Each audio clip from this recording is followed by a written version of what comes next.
హీరోయిన్ల మధ్య హీరోల మధ్య పోటీ ఉండేది సర్వసాధారణం. ఓ హీరోకి ఇంకో హీరోతో మధ్య గట్టి పోటీ ఉంటే ఓ హీరోయిన్కి ఇంకో హీరోయిన్కి మధ్య ఎవరు ఎన్ని సినిమాలు చేశారు, ఎన్ని హిట్లు అయ్యాయి, ఎన్ని ఫ్లాపులు అయ్యాయి, ఎంత రెమ్యునరేషన్, ఇలాంటి వాటి మధ్య గట్టి పోటీ జరుగుతూ ఉంటుంది. ఈ విషయం అనేది అలనాటి మేటి గొప్ప నటీమణులు అయిన అంజలీదేవి, సావిత్రి గారి నుంచి మొదలుకొని నేటి యంగ్ హీరోల వరకు జరుగుతూనే ఉంది.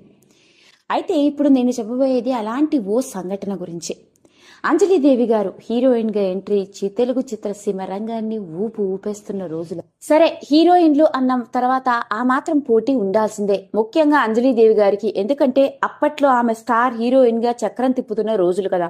1940లో సినిమా రంగంలోకి అడుగుపెట్టి దాదాపు 350కి పైగా సినిమాలలో నటించిన నటి. మరి అలాంటి అంజలీదేవి గారికి తన తోటి హీరోయిన్లతో పడకపోతే సరే కానీ ఏకంగా ఓ స్టార్ హీరోతోనే పెట్టుకుందట. ఆ రోజుల్లో ఆ హీరోతో కలిసి నటించాలి సినిమా అమ్మ అని దర్శకులు, ప్రొడ్యూసర్లు వస్తే ఇక వాళ్ళకి డేట్లు ఇవ్వడానికి నానా రకాల కారణాలు చెప్తూ వాళ్ళని తన చుట్టూ తిప్పుకునేదట. సినిమాకి డేట్లు కావాలమ్మా అంజలి గారు అని అడిగితే ఏమోనండి నాకు కుదరట్లేదు, నేను ఇవ్వలేను అని చెప్తూ ఉండేదట. పల్నాటి యుద్ధం, రాజనందిని, జయం మనదే మరియు బడిపంతులు, రేచుక్క, ఇలా చెప్పుకుంటూ పోతే ఎన్నో సినిమాలలో అంజలీదేవి గారు, ఎన్టీఆర్ గారు కాంబినేషన్ బ్లాక్ బస్టర్ హిట్. అలాంటి ఎన్టీఆర్ గారికి డేట్లు ఇవ్వడానికి అంజలీదేవి గారు మూపు తిప్పలు పెడుతోంది. ఇక ఇది చూసిన ఎన్టీఆర్ గారి ఓపిక కూడా తగ్గిపోయిందట.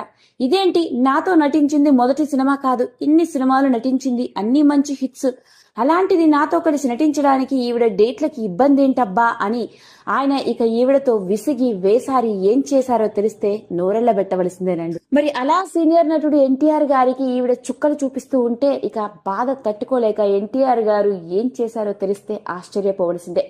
అలా తనని ఇబ్బంది పెడుతున్న అంజలీదేవి గారికి ఏమీ చేయకుండా ఆయన చేతులతో చేసిన పని ఏంటంటే, నీ పని ఇలా ఉందా చూడ అంటూ బి సరోజ, దేవిక, కృష్ణకుమారి ఇలాంటి హీరోయిన్లందరినీ దించడం.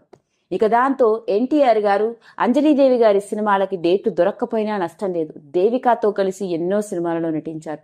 ఆ విధంగా సరోజ గారితో కృష్ణకుమారి, ఇలాంటి కొత్త హీరోయిన్లందరూ తెలుగు సినిమా రంగానికి పరిచయం అవ్వడానికి ఎన్టీఆర్ గారే కారకులు. నీకు డేట్లు ఇవ్వడం కుదరకపోయినా పర్వాలేదు, ఇప్పుడు కొత్త హీరోయిన్లు వచ్చారు, వాళ్లతో కలిసి నటిస్తాను అన్నట్లుగా దేవికతో కలిసి ఆ తర్వాత ఎక్కువ సినిమాల్లో నటించి సూపర్ డూపర్ హిట్లు అందుకున్నారండి. అదండి మరి రాముల వారిగా, సీతమ్మగా మనల్ని అలరించిన అంజలీదేవి, ఎన్టీఆర్ గార్ల మధ్య జరిగిన చిలిపి తగాదా ఎలా అయిందంటే కొత్త హీరోయిన్లని తనకు తానే పోటీగా తెచ్చుకున్నట్లయింది. కనుక మీకు నచ్చినట్లయితే లైక్ చేయండి, షేర్ చేయండి, సబ్స్క్రైబ్ చేసుకోండి. మరిన్ని వీడియోస్ కోసం పక్కనే ఉన్న బెల్ ఐకాన్ని నొక్కడం మాత్రం మర్చిపోకండి.